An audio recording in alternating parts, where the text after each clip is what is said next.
Hello, welcome to the new episode of the podcast Window to the World, Okno do sveta. My name is Miroslava Wlachovského. I served as a Slovak foreign minister in caretaker government in 2023, and today I work in the Globsecu, the Central European think tank.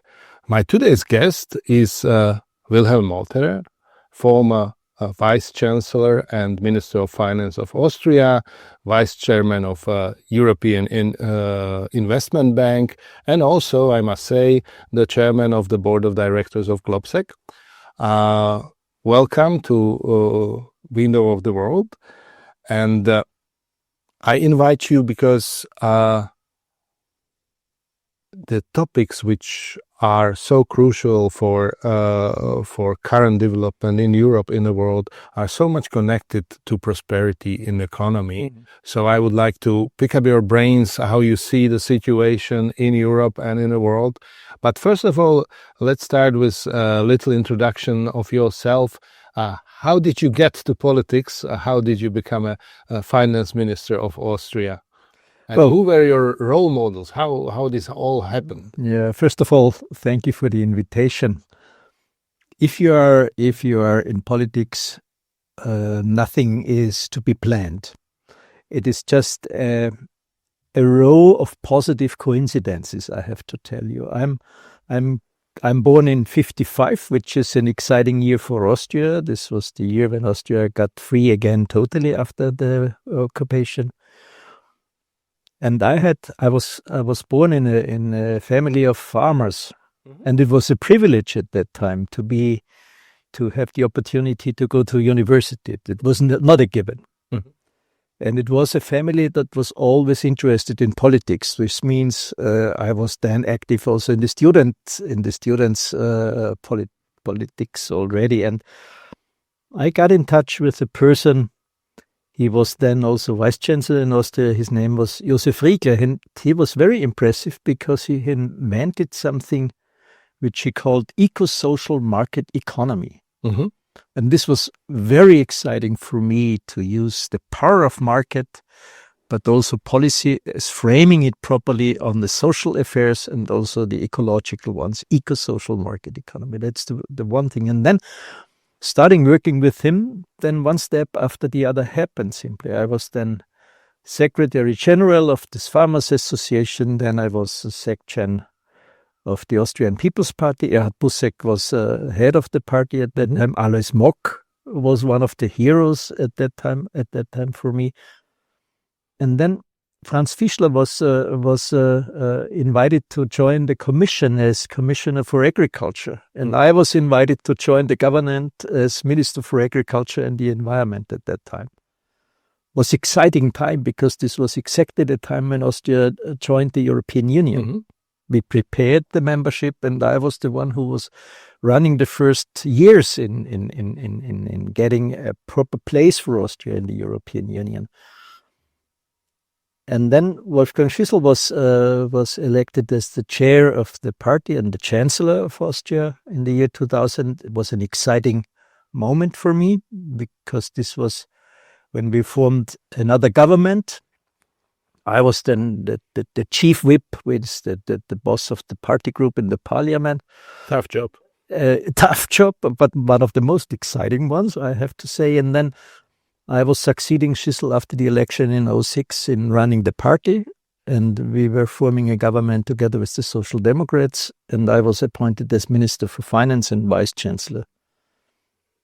And then I was responsible for having an early election in Austria in 2008, which didn't go as well as I expected. It means I left then the government, and I had the privilege then to go to Luxembourg for the European Investment Bank as vice president, and after that staying in Luxembourg as the head of the so-called Juncker Fund, this European Fund for Strategic Investment. And I was there for another 6 years. That means 10 years in total in Luxembourg.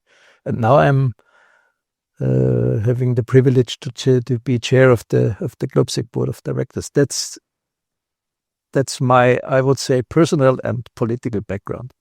Thank you very much. the time has changed quite a lot since you've been in a position of vice chancellor. I mean, you mentioned you've been very active in the process of integrating Austria into European Union. But nowadays, European Union is under big stress. I think we are moving. The German Chancellor Friedrich Merz called it that we are in the world of intensified geopolitical competition. Basically, we are moving from what I would call multilateral world to multipolar world, and the pressure on the European Union is huge. But European Union used to be a strong economic bloc. That the power of the Union was in its economic power, basically. Other aspects of the power of the Union are not so great developed. I mean, military power or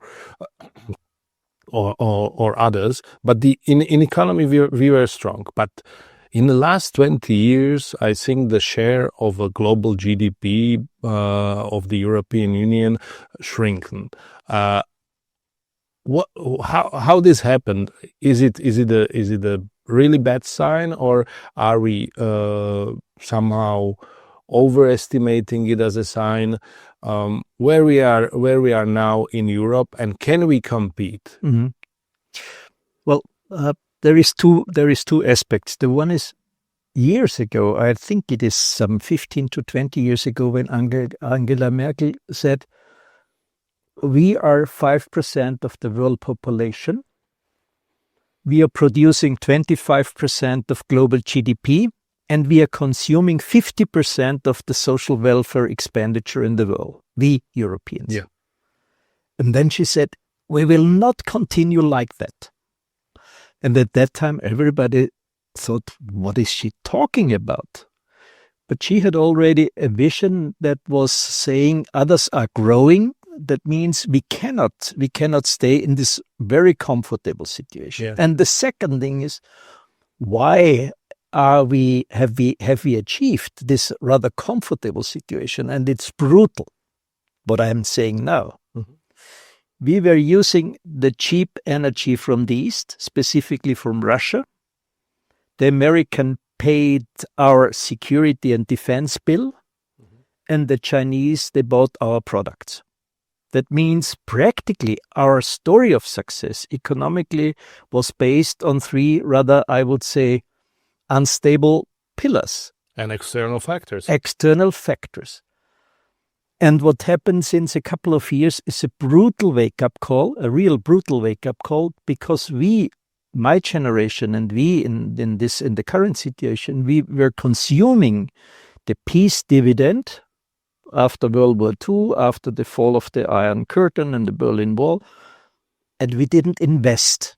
Mm-hmm. We were just consuming. Mm-hmm. There were just two investments in this past decades. The one was the enlargement of the European Union in 2004 and 2007. This was a real investment. And the second big investment was the invention of the common currency, euro. Mm-hmm. These were the only two investments. Mm-hmm. We were simply consuming, and that's over. And the aggression of Putin against Ukraine and the war back to Europe was showing us in a brutal way how weak we are on energy. And then Trump came in, Trump too. And he showed us on the other side how dependent we are on security. And third, the Chinese were not any longer just, let's say, our consumers. They are our competitors now. And that means in all the three pillars, brutal reality we are facing now, which means if we are not tough enough to take this wake-up call seriously and start to act, then it will be a continuation of being diminished in the global, both political but also economic sphere. That means these are the three elements, what I see as the most exciting and important ones. The first is how to get back on the security and the defense track, to be ready and willing to defend ourselves. Second, how to compete in the economic sphere, because the economy is weaponized now. That's simply the truth. Yeah. And third, how to play a global role. What is our global ambition? These are the three most important questions we are currently confronted with. And for that, we have to have European answers. None of us in Europe is big enough to fight this fight on the global stage.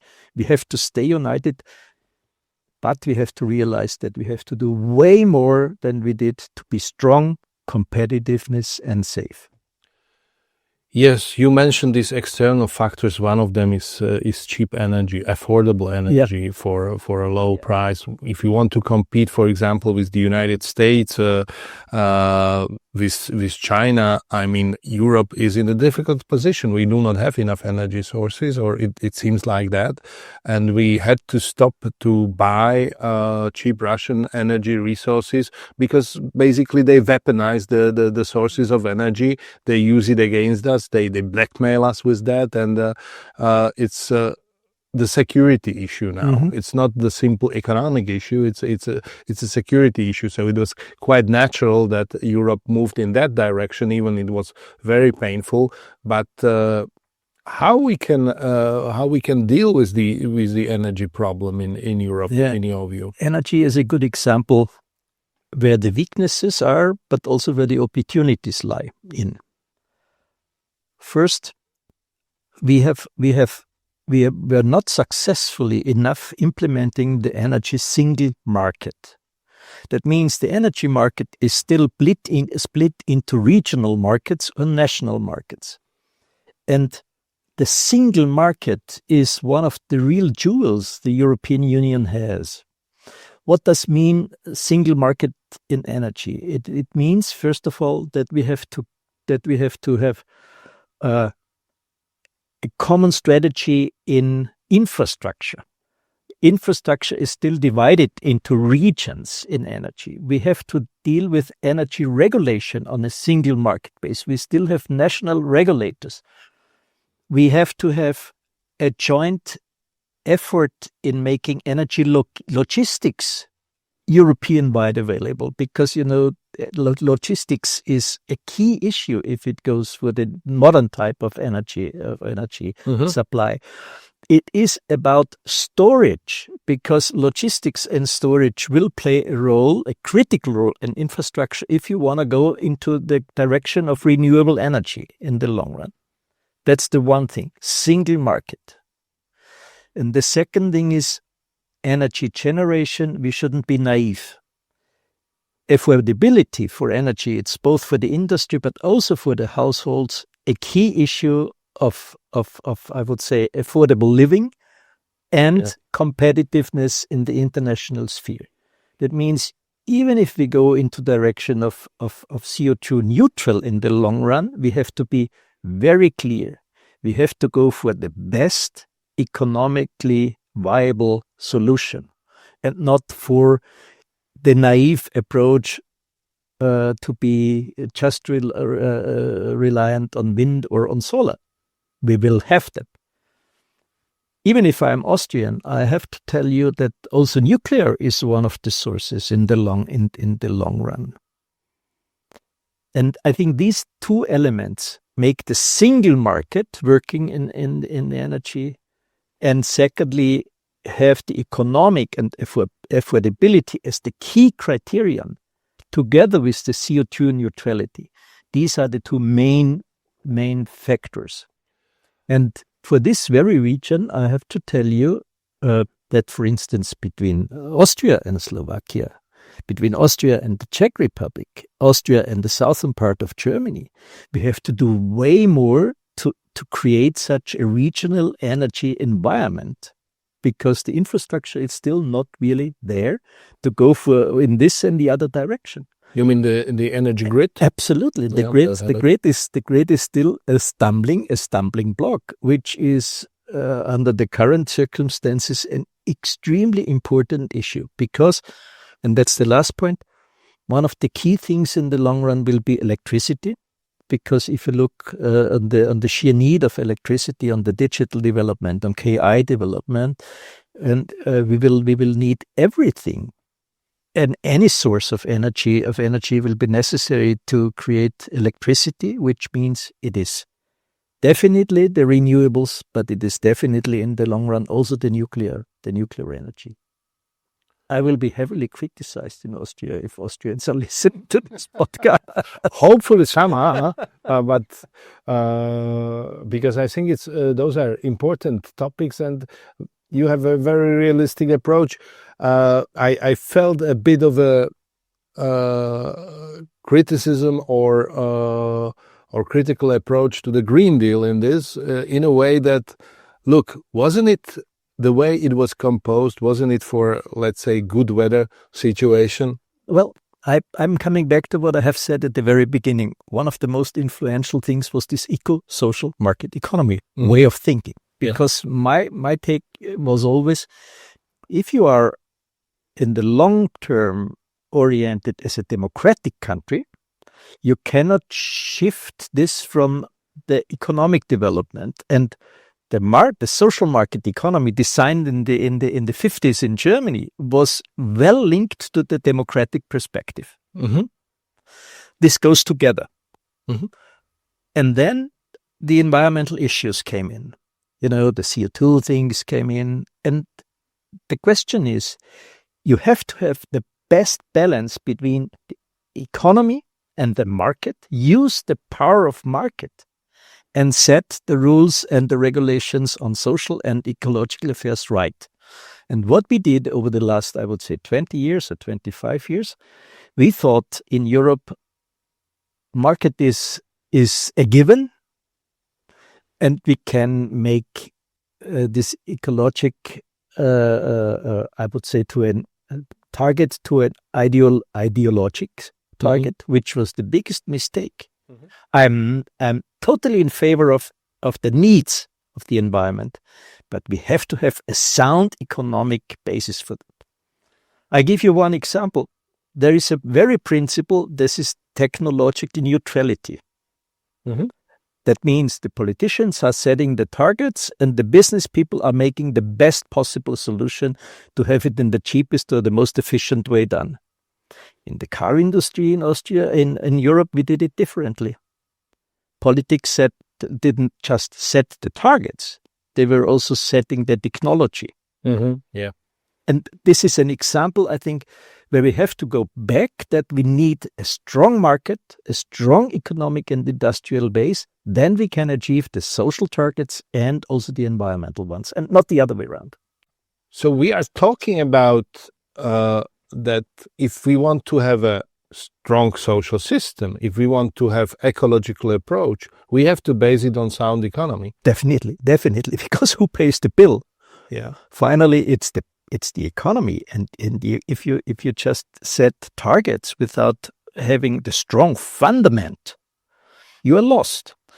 And that's the reason why I thought at the beginning, spoke at the beginning about a certain level of naivety, because it went well, to be honest, over the last 20 to 30 years. For a while, over a very long while. But we are now based with this fundamental, I would say, requests. Look for a strong economic pillar, then you can also have the right approach to go for a social dimension and the ecologic one, and not the other way around.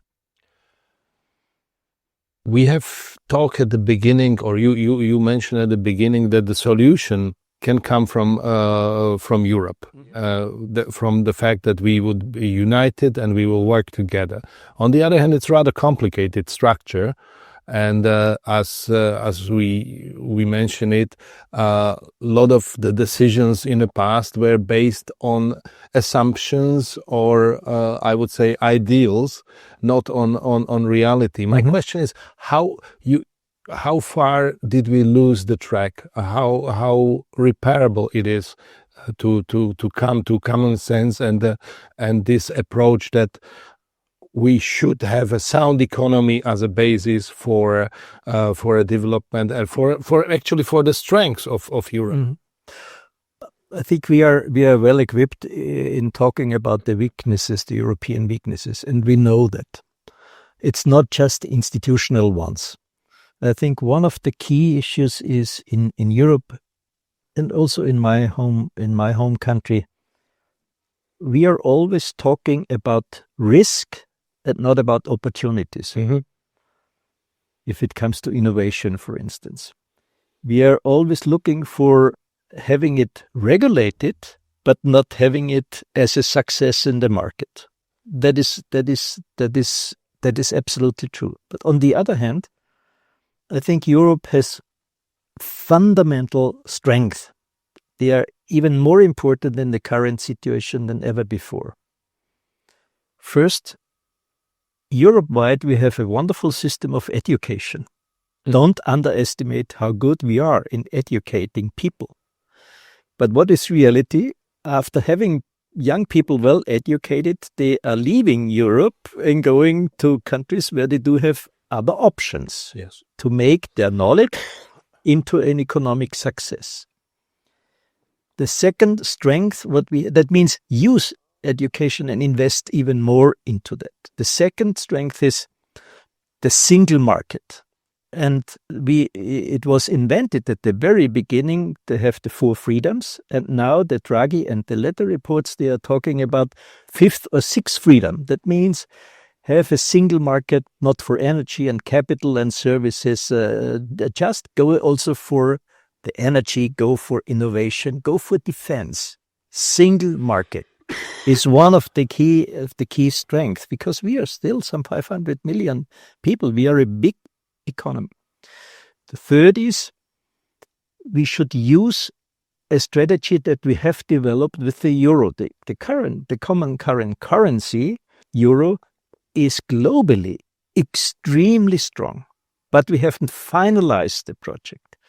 For instance, in saying go for digital euro is quite fascinating if you look into the global development. Go for payment system. They are European payment systems. This could be something that is strengthening the euro as a global concept. And last but not least, it is about innovation. If you look into the figures, we are still front runners if it goes to patents. Mm-hmm. And our aim has to be that we make a European story of success out of that. And for that, you need to close another gap where single market is not existing. That's the capital market union. Mm-hmm. If you look into the figures, it's crazy. In Europe, we have in the meantime a huge amount of money in private accounts, in family offices, in foundations, and the insurance companies and the likes, pension funds, But what happens? We are out of there is huge amount of money flowing out of Europe, invested in the US into innovation that also came from Europe. That means it's crazy. We have the idea, and our money is used for making this a story of success. So these are elements where Europe can rather quickly is not, maybe it's a bit too ambitious, but we can achieve really, really something in a short period of time.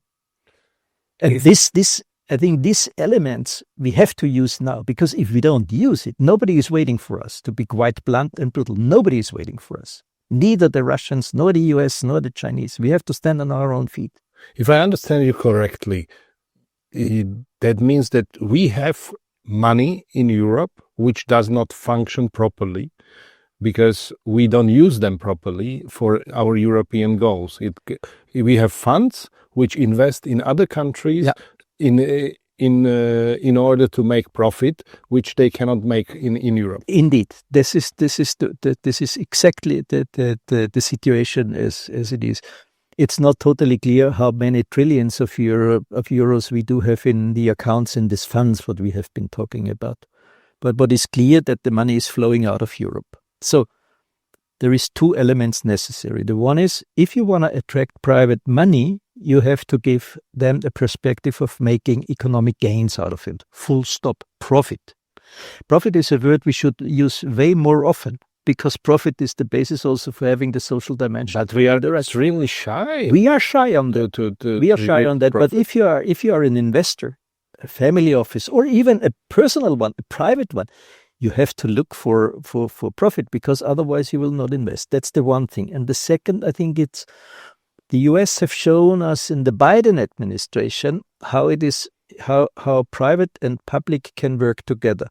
His Inflation Reduction Act was practically not an Inflation Reduction Act. It was an act to attract private capital to be invested in the US, because the government took responsibility in sharing the risk.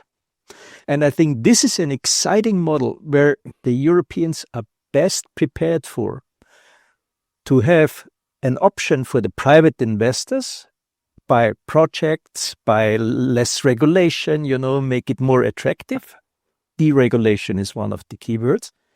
And in the other way, to share risk between public and private.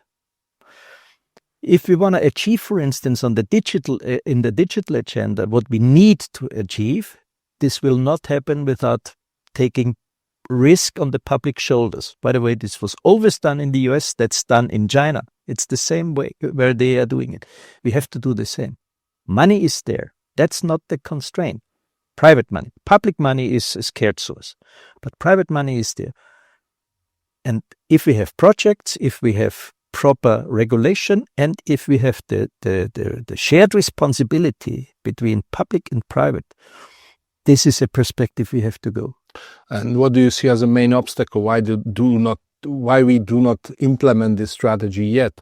I mean, we had the Draghi report, we had the Enrico Letta report, and I read them, but I do not see that much of an implementation yet. I think there are two main elements. The first is our perception of risk in Europe, whereas it is exciting if you take risk in other regions of the world. In Europe, it seems to be dangerous. Mm-hmm. But without taking risk, there is no progress. I'm afraid if you will not use it, the risk is coming to us. Definitely, you're right. But this means that we have to change our attitude to this. And interestingly enough, yesterday in the Austrian TV, there was an Austrian scientist and entrepreneur. He made a KI product for your personal planning of your next vacation. And this KI is doing everything, including the booking of the tickets, the hotel, mm-hmm. and everything. Mm-hmm. Mm-hmm. And he was asked why he is doing this in Silicon Valley. Mm-hmm. He said, yes, because there I have an environment that is interested in having risk and that is offering money for developing my business. So this is a simple answer, difficult to make. And the second is, I think the European approach towards economy is always very much driven from a governmental perspective. And to be honest, it's also a definition of the role of a state and the government. Governments and states and a regulation should be there to set the framework right, but stay away from business. Business is something for the private sector, and there is a certain mistrust between governmental structures and private structures. Mm-hmm. And this is the reason why I'm talking about this shared responsibility in taking shared responsibility on risk in developing new things. And as said, I was working with this Juncker Fund, this European Fund for Strategic Investment, and we did exactly that. Mm-hmm. We had a guarantee of 33 billion euro with the target to incentivize investment in an amount of 500 billion within 5 years. And within 5 years, we have achieved 540 billion in Europe, more than the target. And the guarantee was used in a very, very, very limited amount. And the EIB at that time paid for the guarantee to the European budget. That means the budget made profit out of it. No losses. Yeah. But the investment happened. And this was the key thing. Yeah, but that was because of the environment you created. Absolutely. Absolutely. the feeling that it's possible. Yeah. The trouble I see in this country, but I think in Europe in general, is that to make a profit, to be business oriented, is putting you into the conflict with the government, which wants to have an overall control of the money flows and everything. That's the one thing. That's the issue of regulation and trust between public and private sector. That is the one thing. But the second is, to be honest, without having successful entrepreneurs, without having successful small and medium-sized companies or the industry in Europe, without the profits they make, we do not have a fundamental economic basis for achieving our political targets. And I think this is such a necessary shift in the perception. Make economic success as a target to achieve the others, and not the other way around. Yeah. I agree. Let's talk about our competitors, US, China. What are our chances to catch up with them, or what are the strengths of us which can be used in competition with US and China, and what on the other hand are their advantages, if I can put it this way? First of all, I think we have to face that this global situation that is totally under, I would say, disruption currently will lead to three areas of, I would say, tension. The one is the security and the defense issue. That is obvious currently based on what we see in Europe, in Ukraine. They are fighting the hell for our long-term perspective. That's the truth. The second thing is you have not just geographical spheres, you have the digital spheres. That means we need to understand that we have to be present also in the digital sphere, not just in the regional sphere, not just in the classical geography, but also in this new type of geography that in a cloud. In a cloud, absolutely, you're right. And third, we have to realize that we are not better than the others, because the others have, specifically the Chinese, they have achieved fantastic results over the last 15 years. They are not longer our market, they are our competitors, which means you have to realize that we need to be good or better than the others, and not because we are Europeans. Second, we have to put down our finger, because we are not the ones they give advice how to live and how to work, because they know it, what they want to achieve. And third, what I see as an opportunity for Europe is look into the world. What we have made on the Mercosur deal was the biggest mistake ever, because we made it after 25 years. Yes. After 25 years. And then we blocked it again in the European Parliament. What is our partners thinking about that? On India, we did it way better. On India, we made it rather quickly. We have, for instance, a continent there we are even not considering as being responsible for. That's Africa. Look what the Chinese and the Russians are doing in Africa. And this global ambition is key on economic term. And fourth, there is a window of opportunity to develop new partnerships with like-minded. And like-minded means these are countries, they are rule-based. These are countries, they are relying on the rule of law. These are countries, they are relying on democracy as the political system we want to have. These are countries, they are relying on market economy. And if we put our strength together with the Australians, with the Canadians, with the Japanese, with the Koreans, with countries in Africa, in Latin America, this should be our ambition, to create an environment that is going beyond the current fights. They are ongoing physical and non-physical fights. You mentioned Africa, and I found it very interesting because it's the continent which is closest to us, but somehow we neglected it in the past, or we were afraid to deal with investment in Africa? Why did we leave it to Chinese and Russians? First of all, I think there is a historic reason. Yeah, the colonial past, which is hindering or blocking the French or the Spaniards or the Portuguese for a couple of decades.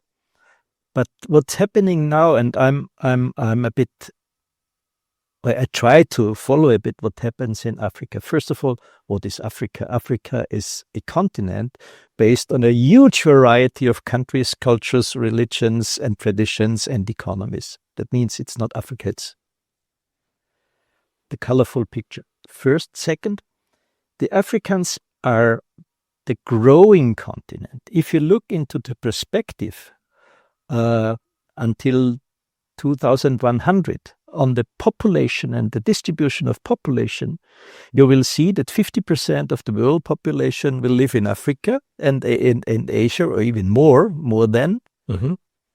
And the number 3 countries concerning population in 2100, number 1 is India. Number 2 is China, reduced by 400 to 500 million people. And guess who is number 3? Nigeria? It's Nigeria. You're absolutely right.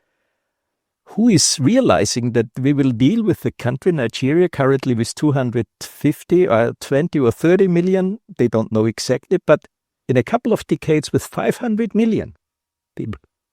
And they are now facing a situation that the Chinese are not just friendly. Yes. Means for us it's a huge opportunity, but we have to be courageous to go there. Which means we see many opportunities, but we have simply to grab it. Nobody is waiting for us. We are again in the topic of risk-taking. Absolutely. We have to be more courageous. Absolutely. Risk-taking if we want to. One of the project, because you have asked what are the options for Europe.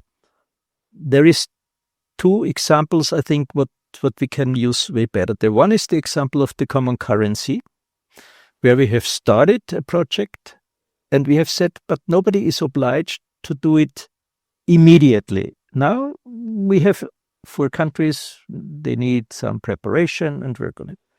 But we should close, or we should reject a mistake. We said at that time 2 countries are not obliged to join the euro. This was UK. UK has left, which is a pity currently, to be honest. There's a real big loss for Europe. And for Britain. And for Britain. And the second was Denmark. That means if we go into a direction like the Eurozone, we have to say that is a European target. All of the European countries have to join the project, but maybe not at the same speed or at the same time, but not excluding. So Schengen is another type of cooperation that could be done way better, to have one European target. And the third is defense.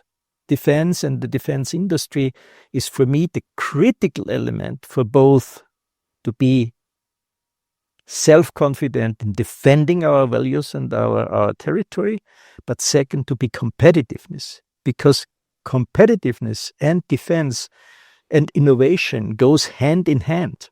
Mm-hmm. And this should not be done on the classical division between industry here and industry there. We need the joint procurement, we need joint regulation, we need joint efforts also for developing and investing into innovation. And this is a huge opportunity for us. It's unused so far. But there are areas exactly where nations, nation states are very keen to keep it for themselves. We spoke about the energy and the grid, but also it comes to defense. They are very much nationalistic in their approach, because obviously if there is profit made, it's profit which goes to those countries, which is the taxes are going there, and there is this short-sightedness. I think you're absolutely right. How to overcome it? But I think it is based on a bit an old assumption what is military about. Mm-hmm. Because I'm maybe not best placed to talk about as Austrian on this issue, but it's my very personal conviction that this is the world of tanks and jets. Mm-hmm. War is in the meantime totally different. It's not about this hardware just. It is way more about the digital component, the innovation component. Mm-hmm. It's way more about the modern type of war, which has an economic component, Mm-hmm. which has a digital component. All the hybrid threats they are currently happening against also the business and also the politics. And there is the classical military thing, which is also going to be changed. Because if you look into the drones, how quickly this was developed over the last just 3-4 years. Amazing. It's amazing. And that's not an issue any longer of the Airbus and the Rheinmetalls or whatever, or the Dassaults of this world. It's a different world. And I think this we have to realize. It's a different world that is driven by innovation, by digital development, by KI. And for that, we need a European solution. When I listen to you, it reminds me of the famous ice hockey player, Wayne Gretzky. Yeah. Why are you so successful? Because I'm not going where the puck is now, but where it will be. Absolutely. Absolutely. That's what we should do in our reforms in the European Union in key areas. And just because this is historically quite interesting, there is a one single European industrial, or not totally European, but more or less European approach. That's Airbus. Mm-hmm. Airbus is in the meantime one of the most successful companies, way ahead of Boeing. Mm-hmm. The idea of Airbus was invented by Franz Josef Strauss. Really? I didn't know. Yeah. In the 60s, at the beginning of the 70s. Since then, no really industrial European idea approach. Maybe we made even a mistake. Remember what was discussed in the railway sector, where this German and French companies were looking for a merger, and the Commission at that time said no, it's not. They are not allowed to go for that because we are fighting monopolies. Okay, but now the Alstom is still fighting, and the Siemens are fighting on their territory. Why not to put them together? No, we are fighting monopolies in Europe in a way that we cannot create a global giants in IT, for example. Absolutely. We have a certain ceiling which we cannot overcome, and the result is that the innovative guys and the companies move from Europe to the States. Part. Maybe it sounds a bit cynical what I am saying now.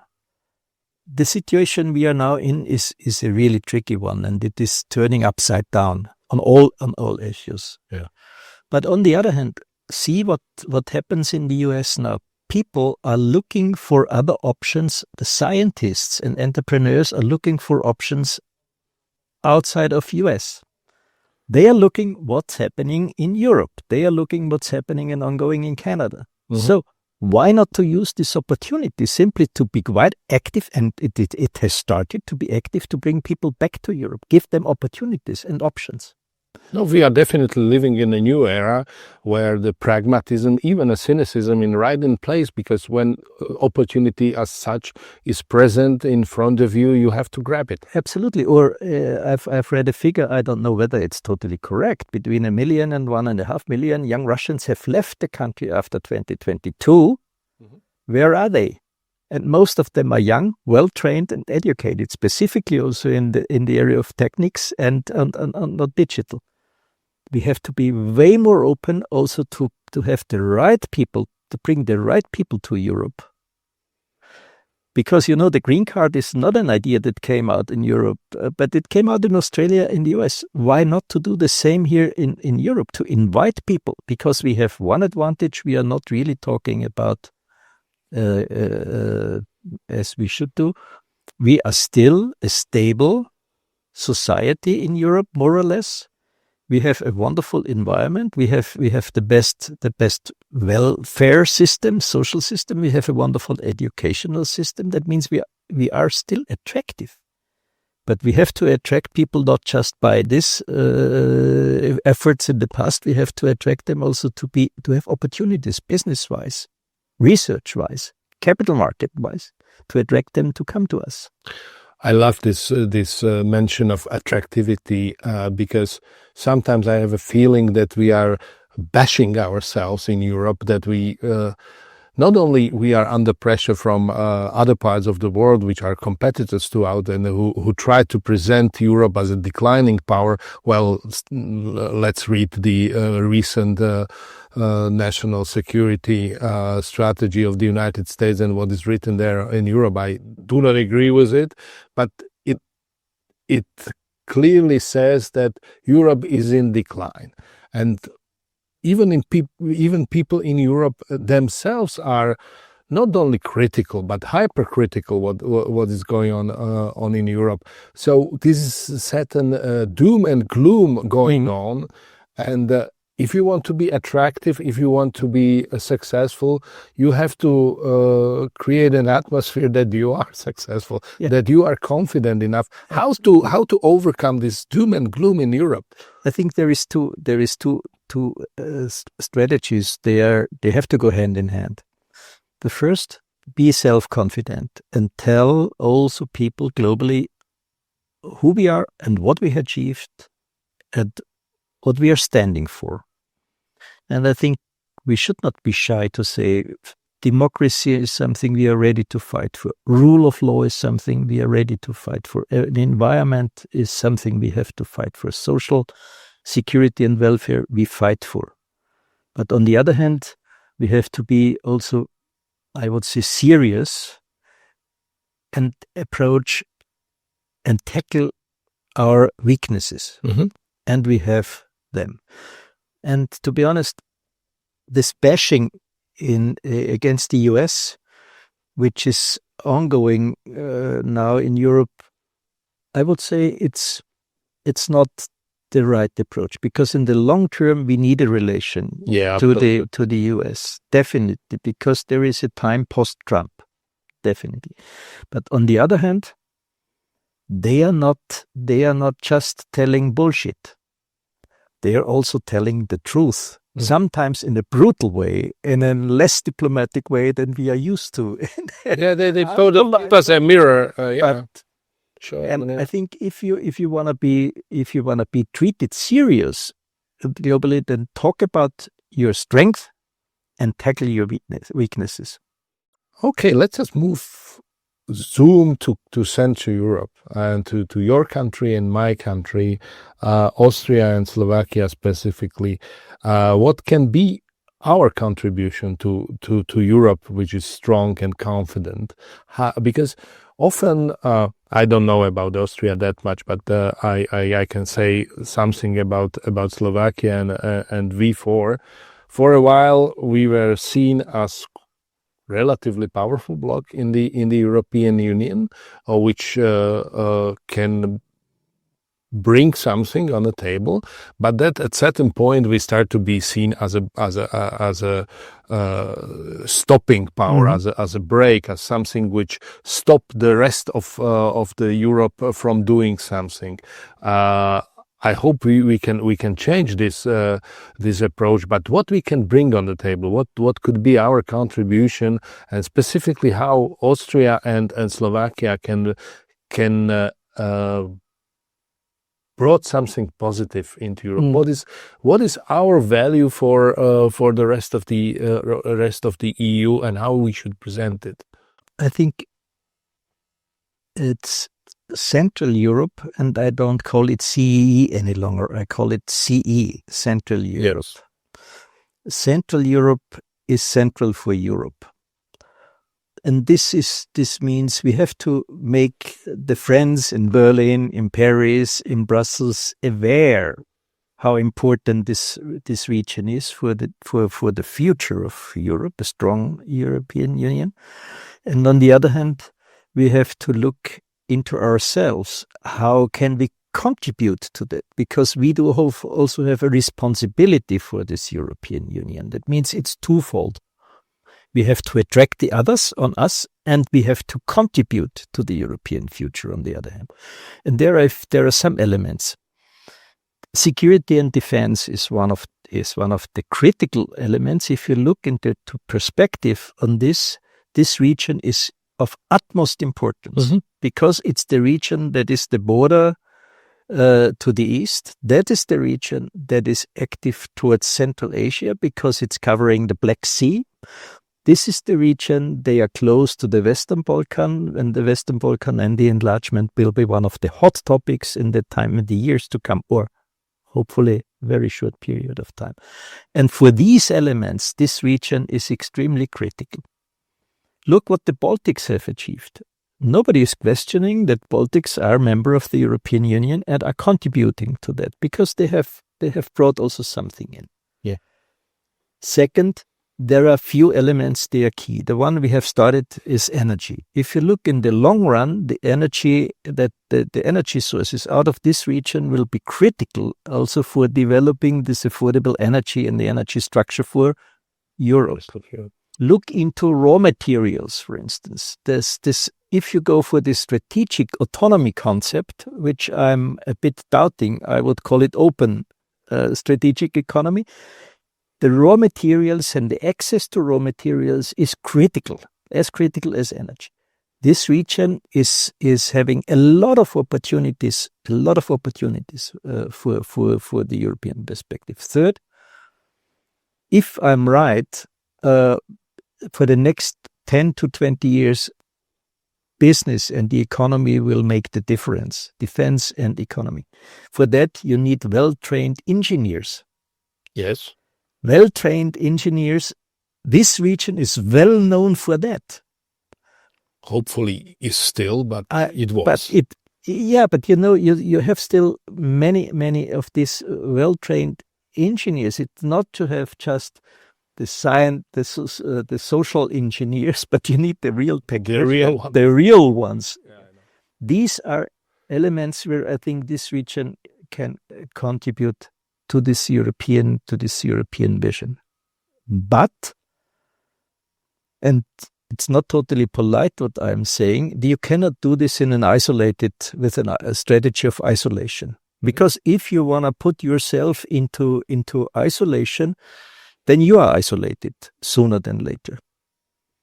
And you see countries in Europe, and one of them is exciting for me. This was Greece. Greece in the time after 2008, financial crisis and all the likes.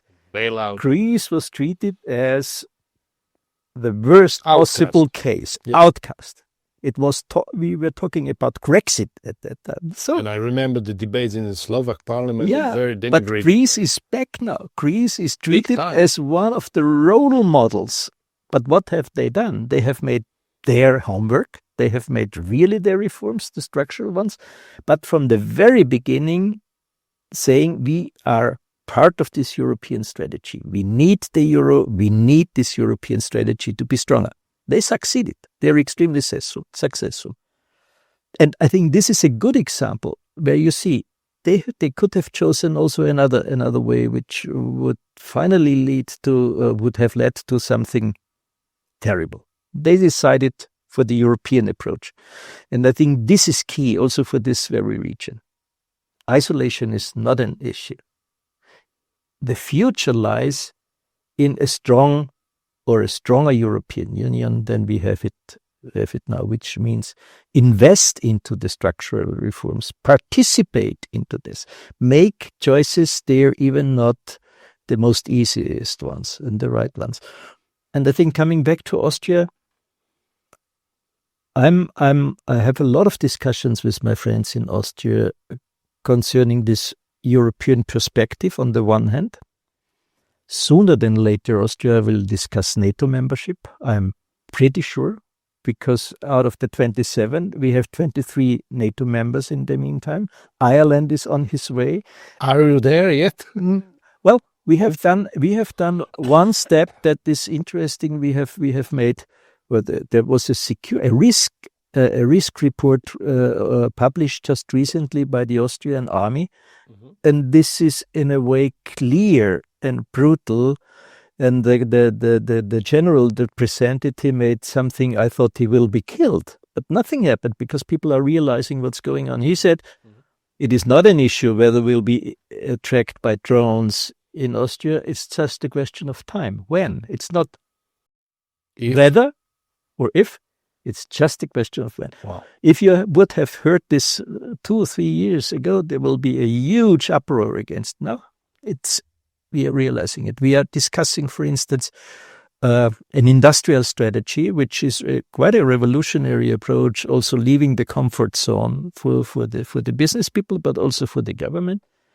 We have an obligatory system for military services. We are discussing now to make it longer than it is. It is 6 months currently obligatory. The discussion is going towards 8 or even a bit more.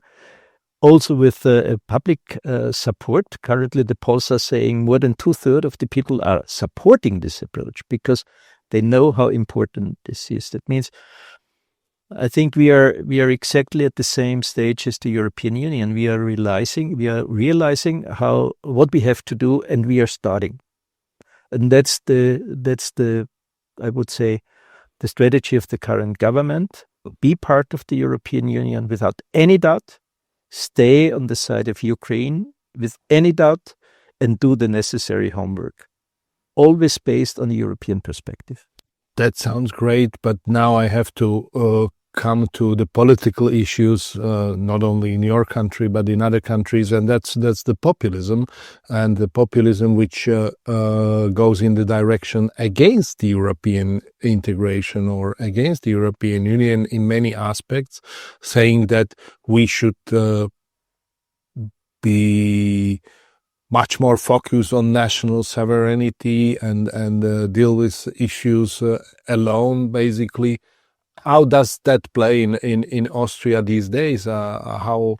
Yeah, this Eurobarometer. This Eurobarometer is a polling exercise that's done in all the European member countries. And since 2 years, I would say 2 years, the direction of travel had made a fundamental change. Whereas in the last 10 to 15 years, the perception of the Austrians towards the European Union was declining, slowly, but declining. Yeah.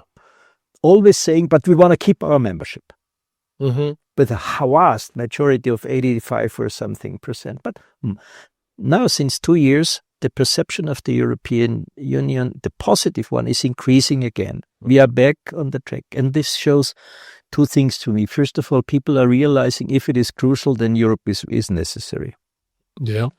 That's the one thing. But the second is we do have a government now that is totally pro-European. And also if you give people the right perception where the future lies, then I think you can achieve a positive result. But this means you have to fight for it. What I learned more and more, that whatever happens in a society is finally also a result of being ready to fight for something. And we have to realize democracy, it's not a given. Yeah, it's a willingness to act. Absolutely. Competitiveness, it is not a wishful thinking. You have to do something for it. And the European project is also not a project that is automatically a story of success. We have to fight for it. And there are some elements, I'm not totally fit for that, to be honest, because I'm a bit outdated, too old. But I see, for instance, that we have to be influencers. Mm-hmm. In this respect, I love your podcast because you are really having exactly the right approach. Thank you. But are we really good on that? Not that much. That means it is also an issue of fighting for something and being also active. And the second issue is participation. If people do have the feeling they can participate both in the economic progress, but also in a democratic dialogue, they are maybe critical. That's not an issue. As long as they are participating, then they are on the right track. Participating on the economic and the social perspective, but participating also in the democratic dialogue. Mm-hmm. That's not happening in the parliament just. It's happening in the web. It's happening in the cloud. It's happening everywhere, and we have to be there everywhere. Yes, I agree. Oh, one more thing about Slovakia and Austria. What we can do to learn more about ourselves, to get know each other better, because we discussed it a little bit at the before we start our podcast, that I, for example, had a problem to find an expert on Austria in Slovakia when I wanted to have a podcast on Austrian elections, and I think that the situation is not that much different in Austria, and it's paradoxical because we are very close geographically. I went today to Vienna to pick you up there. It's 1 hour. Basically. Now, I think nobody is really aware that until the 1930s, there was a tram connecting Vienna and Bratislava, a tram. Yeah. That means people from Vienna went by a tram, going to the opera here and going back at the same night, and the other way around. Yeah. They are going for a coffee to Vienna. A tram was existing. And then we were divided after 45, or even a bit earlier, we were divided for decades. Yeah. And this Iron Curtain was more than just difficulties to cross the border. It was an emotional curtain that divided the countries. That means there is one thing I have to tell you which concerns me. When we had in the last century, we had a common culture. What happened in Vienna happened in Prague, happened in Budapest, happened in Bratislava. It was music. It was about literature. Everything. I don't know, and I'm blunt. I don't know what's going on currently in Bratislava or in the Slovak Republic concerning culture. This is one thing. Mm-hmm. Second is, very emotionally, the river Danube. The Danube is a European sign, a really symbol. Do we use it? Yeah. Not really. It's because, river. For instance, the issue of having the river Danube as a transport capacity, increasing the power and the capacity, linking the Black Sea, Central Asia, and this is a fantastic thing. Are we working together? No. Energy, we have mentioned. Closing the gaps in this very region is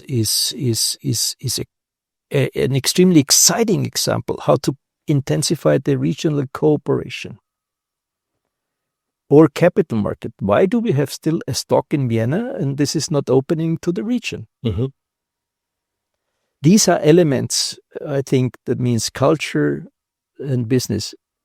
I tell you, many Slovaks are going to Austria for vacation, by the way, many, specifically in wintertime. Including me. Yeah. Specifically in wintertime. The other way around, it's not really as efficiently happening. Okay. That could be, for instance, also something. And we have a responsibility for the region. That's not historic. That's not a historic remark or a remark on history. It's about the future. And I learned, my very first experience was, I was going to Prague in 1975. This was the time of Iron Curtain. We saw a dark and a gray city. It was fully blocked by red flags and Russian soldiers. We found no hotel because they were celebrating the 30th anniversary of being freed by the Red Army. So yeah. But for us, it was a shock. And we have to overcome exactly that. Culture, business, and traveling. So we sort of have to recreate, at least intellectually, the Austrian monarchy. Well, intellectually, as a space. Well, intellectual. There is a story that this approach of having a European empire that is not France and that is not Germany.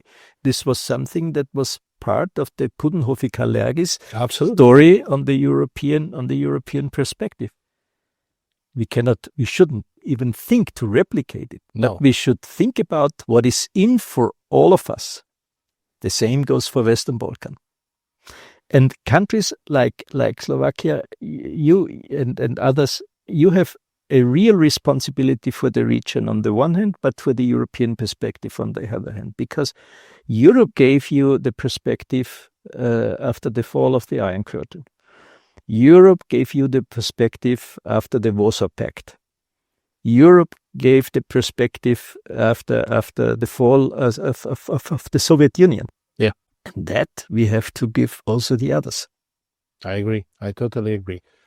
At the end of our conversation, I often ask my guests, do you have any books or podcasts you can recommend to our viewers and listeners which are concerning these topics we discuss, or something on international relations in general, something we should read or listen to?